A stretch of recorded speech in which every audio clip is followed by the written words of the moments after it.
Bonjour et bienvenue à la Minute du Conseil en Gestion. Je voulais aujourd'hui vous parler de mon nouveau bureau assis debout, électrique. Et je me suis dit, en tant que conseil en gestion et finance, pourquoi pas évoquer la comptabilisation des investissements de faible valeur, de petits montants. Quand on fait un investissement, on va l'utiliser sur plusieurs années et la règle comptable, c'est de comptabiliser en immobilisation cet investissement. Pourquoi? Parce qu'on va répartir le coût d'acquisition sur la durée d'utilisation par l'intermédiaire des amortissements que l'on retrouve dans le compte de résultat pour matérialiser la perte de valeur. Il existe une exception, c'est les biens de faible valeur que l'on va pouvoir comptabiliser directement en charge et c'est plus simple. Par contre, il n'y a pas de seuil qui est fixé par la réglementation comptable et c'est la réglementation fiscale qui a déterminé ce seuil, c'est un seuil de 500 €. Revenons à mon bureau. Si mon bureau coûte plus que 500 € hors taxe, je vais devoir l'immobiliser et répartir le coût d'acquisition sur la durée d'utilisation. Par contre, s'il coûte moins que 500 € hors taxe, je vais devoir le comptabiliser en charge.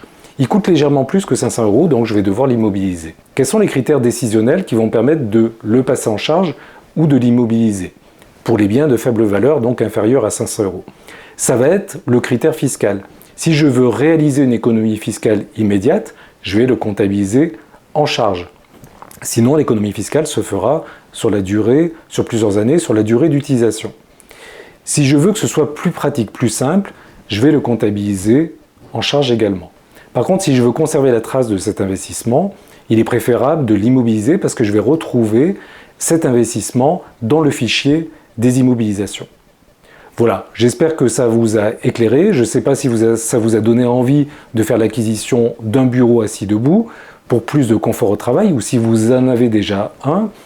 Et n'hésitez pas à me dire quelles sont vos options d'arrêter des comptes concernant les immobilisations, les investissements de faible valeur. Je vous remercie pour votre écoute, je vous dis à très bientôt, mais avant de vous quitter, je vais vous présenter mon espace de travail, c'est-à-dire l'envers du décor et comment fonctionne le bureau assis debout.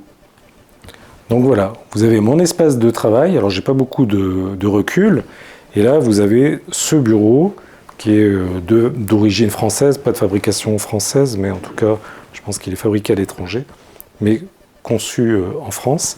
Et là vous avez le tableau de commande qui permet de baisser le bureau, donc de manière assez simple, ou de le monter en fonction de la position de travail que l'on souhaite. Et l'intérêt aussi, c'est que l'on peut mémoriser la position du bureau. Voilà, merci, à très bientôt, au revoir.